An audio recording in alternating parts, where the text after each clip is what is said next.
আপনারা জেনে থাকবেন যে আমরা যে অন্তর্বর্তীকালীন সরকার আপনাদের সামনে আবির্ভূত হয়েছি অত্যন্ত আকস্মিকভাবে একটি কঠিন সংগ্রাম এবং অভ্যুত্থানের মধ্য দিয়ে। যে অভ্যুত্থান, যে সংগ্রাম আমাদের বাচ্চারা ঘটিয়েছে, আমরা ঘটাইনি, রাজনীতিকরা ঘটায়নি, আমাদের বাচ্চারা ঘটিয়েছে। আমাদের প্রজন্ম বাংলাদেশে, উপমহাদেশে, সারা বিশ্বে, আমি জোরালোভাবে বলতে চাই, অত্যন্ত দায়িত্বহীন ভূমিকা পালন করছে। এখানে আমি যদি বলি যে আমার দেশের ভেতরে যে রাজনৈতিক সামাজিক সংকটের মধ্য দিয়ে একটা বিপ্লব ঘটে গেল, সেটার তাৎপর্যটা কি, এটা প্রশ্ন করে সেই সভ্যতার আর্থসামাজিক কাঠামোকে প্রশ্ন করে।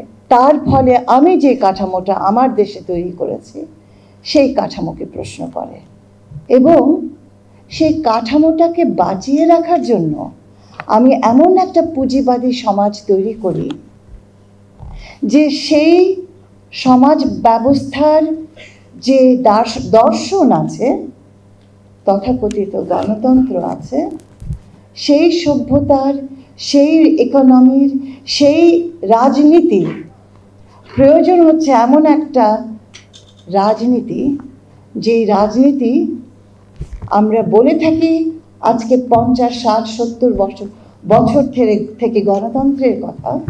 আসলে এটা একটি পুঁজিভিত্তিক একটি গণতন্ত্র। এই শব্দটি ব্যবহার করেছে নাম চমস্কি তার লেখায়। এই সভ্যতার সবচেয়ে বড় সংকট হচ্ছে the capitalization of politics and democracy.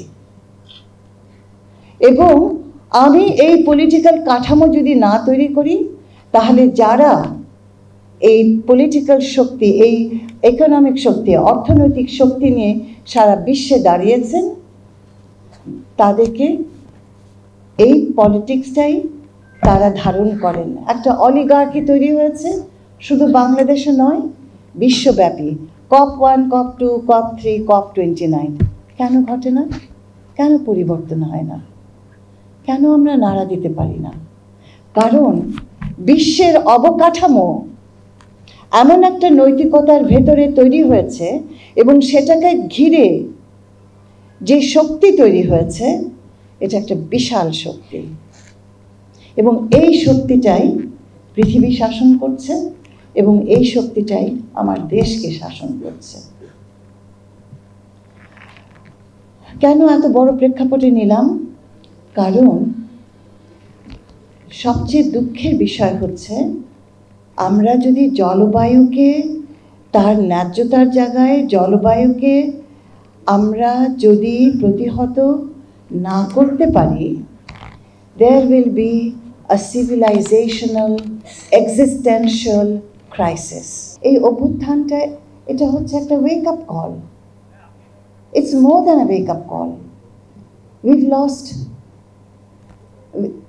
400 children have been blinded.